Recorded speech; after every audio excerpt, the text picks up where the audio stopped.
Okay my dear student of class 7th, कैसे हो आप सब? मेरे ख्याल से आप सब बहुत बढ़िया होंगे। तो इन दिनों हम असेक्सुअल रिप्रोडक्शन के बारे में पढ़ रहे हैं बेटा। तो इसी असेक्सुअल रिप्रोडक्शन में चलिए आगे बढ़ते हैं और बात करेंगे हम बडिंग की, कैसे की जाती है। तो बिना इंतज़ार ना किए शुरू करते हैं। You have already learned about the tiny organism like yeast can be seen only under a microscope. हम पहले ही पढ़ चुके हैं टीनी ऑर्गेनिज्म, बहुत छोटे ऑर्गेनिज्म जैसे कि यीस्ट के बारे में, जो कि अंडर माइक्रोस्कोप ही जिसकी स्टडी की जा सकती है। These grow and multiply every few hours if sufficient nutrition are made available to them. यदि उसको sufficient nutrition दिया जाए या अवेलेबल की जाए उसके लिए, तो वह कुछ ही घंटे में क्या कर लेती हैं, अपने आप को बहुत ज़्यादा मल्टीप्लाई कर लेती है और ग्रो हो जाती हैं। Remember that yeast is a single cell organism. लेकिन याद रखिए, जो ईस्ट है बेटा वह सिंगल सेल ऑर्गेनिज्म, मतलब एक ऐसा ऑर्गेनिज्म जो कि सिंगल सेल से मिलकर के बनी होती है। Let's us see how they reproduce. चलिए देखते हैं ये कैसा रिप्रोड्यूस करता है। ओके, ये आप देख पा रहे हैं, जैसे कि ये देखिए, this is the yeast cell, single में है। इसका एक पार्ट डेवलपिंग करने लगा तो दैट्स द रीजन ये डेवलपिंग पार्ट हो गया। अब यहाँ देखिए न्यू बर्ड्स आ गए हैं बेटा, यहाँ जो कॉपी किया हूँ मैं ये न्यू बर्ड्स हैं। और उसके बाद जो ये न्यू बर्ड्स जो है चेन ऑफ बर्ड्स में डिवाइड हो जाते हैं और हर एक बर्ड्स जो है बाद में टूट जाता है, और जिससे हर एक ईस्ट जो है बहुत जल्दी बन जाते हैं। ओके, तो अपन लोग एक्टिविटी 12.3 को डिस्कशन करेंगे ताकि हमें ईजिली से समझ में आए। आपको डेमोन्स्ट्रेशन करना है और टीचर ये डेमोन्स्ट्रेशन करके दिखाए। Take a piece of yeast, take cake और yeast powder from a bakery और the chemist shop.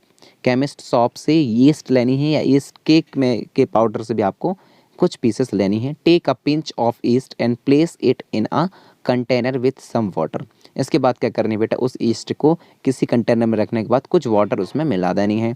Add a spoon full of sugar, और स्पून एक स्पून जो क्या करनी है, फुल स्पून फुल जो है कि शुगर लेनी है। And shake to dissolve it, और उन सबको घुमा घुमा करके डिज़ोल्व कर देनी है हिला हिला के। Keep it in the warm part of A room, और इतना गर्म रहे कि वो रूम टेम्परेचर को एक्वायर्ड कर सके। आफ्टर एन आवर्स, आप कुछ ही घंटों में put a drop of the liquid on a glass slide and observe under a microscope. आपको कुछ लिक्विड ड्रॉप करनी है ग्लास स्लाइड पे, और उसके बाद जो है माइक्रोस्कोप में उसको ऑब्जर्व करना है। वॉट डू यू ऑब्जर्व, आप क्या ऑब्जर्व कर रहे हैं? You may see the formation of new yeast cell, आप जो है देख पा रहे हैं माइक्रोस्कोप पर कि न्यू ईस्ट सेल क्या हो रहे हैं बेटा, फॉर्म हो रहे हैं। और न्यू ईस्ट सेल जो फॉर्म हो रहे हैं वो ऐसे फॉर्म हो रहे हैं। ओके, नेक्स्ट देखते हैं, the small bulk like projection coming out from the yeast cell is called a world. जो ईस्ट सेल है उसमें से जो प्रोजेक्शन आ रहे हैं, छोटे छोटे प्रोजेक्शन आ रहे हैं बल्क लाइक, तो उसको हम बड्स कहते हैं। The buds gradually grow and get attached gets detached from the parent cell and from a new yeast cell. जो बड्स रहते हैं ग्रेजुअली ग्रो करते हैं, एंड गेट्स डिटैच्ड रहते हैं फॉर द पेरेंटल सेल, और जो जुड़े रहते हैं पेरेंटल सेल से, and from a new yeast cell, और वही रिस्पॉन्सिबल होते हैं न्यू ईस्ट सेल बनाने के लिए। The new yeast cell grow, और जो न्यू ईस्ट सेल है वह ग्रो करते हैं, मैच्योर होते हैं और प्रोड्यूस करते हैं मोर ईस्ट सेलों को। Sometimes another bud rise from the bud forming a chain of buds. पर कुछ टाइम ऐसे होते हैं राइज करते टाइम इनके चैन फॉर्म पे आते हैं, ये चैन रिलीज करते हैं। ओके, चैन टाइप से बर्ड्स को बनाते हैं। if the process continue if the process is continued, a large number of yeast cell are produced in a short time। और इस तरीके से इसमें लार्ज ईस्ट सेल रिप्लेस हो जाते हैं बहुत शॉर्ट टाइम पे ही। तो आई होप कि आपको बडिंग समझ में आया होगा। इसके दूसरे वीडियो भी जो हैं तो वो आपके क्लास में हम अपलोड कर देंगे। Thank you.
For more updates, subscribe to our channel, click the show links and enjoy watching the videos.